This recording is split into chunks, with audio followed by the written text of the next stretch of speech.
节目已开通迷彩虎 APP 微信、微博，敬请关注。大家好，欢迎收看第463期迷彩虎讲堂，我是你们的忠实战友迷彩虎。在刚刚过去的这个春节，中国军工的生意却一直没停下来。前不久，北方工业集团接到了一笔新订单，一位不愿透露姓名的中东土豪向萝莉控下单，点名购买 L95狙击手高精度榴弹发射器。在大多数人的印象中，榴弹发射器的作用是对一定距离内的有生或轻装甲目标进行覆盖式打击，利用爆炸破片杀伤目标。因此，无论是单边的枪挂榴弹发射器，还是班组使用的自动榴弹发射器，它都是不折不扣的单兵支援火力。但说起单兵支援火力，胡可真的只服在解放军。面对火力不足恐惧症，咱居然连火箭筒都开始人手一件了。微信搜索迷彩虎，关注后回复单兵，看解放军单兵火力究竟强到了什么地步。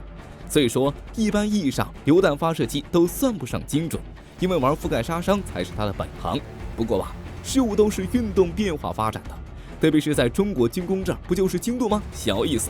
就比如这次被土豪看上的 L95 高精度榴弹发射器，相比传统的自动榴弹发射器 ，L95 既能半自动射击，射速慢不要紧，人家精度高啊。从测试数据来看，它能在800米距离上将一发标准的北约40毫米高爆榴弹打进窗户或者射击孔中。也许有人嗤之以鼻，且这叫精度高？比起那一种高精度大狙差远了。但这哥们儿打的是榴弹，一发子弹最多一枪穿俩。但北约标准的40毫米榴弹可是有15米的杀伤半径，800米外一发打进窗户就能带走屋里所有人，这效率比狙击枪不知高到哪儿去了。那么问题来了，玩惯了坦克大炮的中东土豪为啥这次看上高精度榴弹发射器了？原因很简单，反狙击。说起来，虽说现在中东的冲突是菜鸡互啄，但受环境限制，大多数交战是标准的巷战。一直以来，在巷战中威胁最大的其实就是狙击手。从斯大林格勒到格罗斯尼，再到利比亚、伊拉克，狙击手都曾给进攻方造成过极大的损失。但在这种环境下，反狙击通常就比较尴尬。理论上，干掉对方狙击手的最好办法就是派出己方更高明的狙击手，毕竟同行是冤家嘛。但在如今的巷战中，这倒却不是百试百灵，因为子弹这玩意儿再精准，也是点杀伤弹药。就算大口径反器材步枪配有穿甲燃烧弹，可只要对面狙击手腿脚麻利，也能逃过一劫。而在真实的战场上，其实用对狙的方式反狙击已经不是最常用的手段了。类似美俄在实战中对付敌方狙击手的方式可以说是五花八门，什么用火箭筒、用直瞄火炮召唤攻击机，毛子在第2次车臣战争中还用过小口径高炮，对，就风暴之门的那个桥段。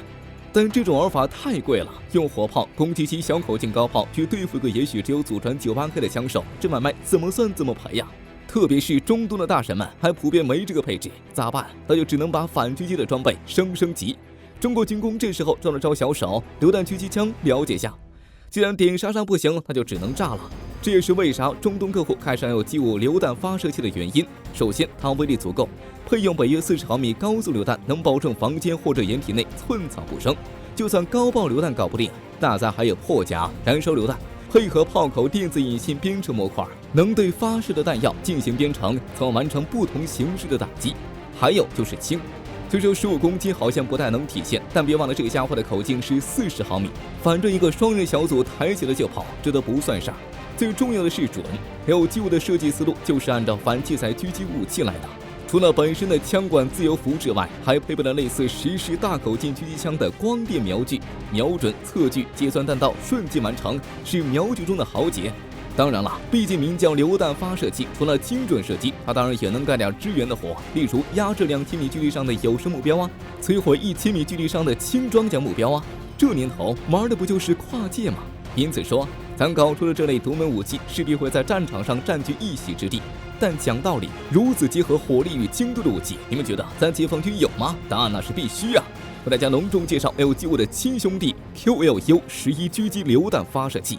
作为目前我军装备的一种狙击榴弹发射器，11式榴弹发射器与 L95 最大的不同，除了它使用的是我军标准的35毫米口径榴弹外，还有一点是11式比 L95 的炮管更长，因此相应的精确射程更远，大约在1000米左右。配备有类似的白光、热成像、测距一体式瞄具与新型号的35毫米可编程空爆榴弹。强化了我军单兵火力的强度与准确性。据称，相关的反无人机弹药也正在研发中，相信未来这类武器将协助士兵完成更多样化的任务。以前有人说不要招惹西方狙击手，因为他们的枪都很准；不要招惹俄军和中东狙击手，因为他们不仅有狙击枪，还可能有火箭筒。但虎哥觉得最不能惹的还是咱解放军狙击手，因为他们都是拿榴弹狙杀目标的。亲，想不想试试呢？最后推荐一款好玩的狙击手游，玩家作为特种兵，运用各种现代强力枪械深入敌后作战，还有各种载具，可用重火力压制打击，玩法很多。360度全视角作战，声效打击非常震撼。请打开手机应用市场，搜索迷彩虎军事，下载我们的官方 APP， 在游戏中体验生死只在瞄准镜一瞬间的爽酷。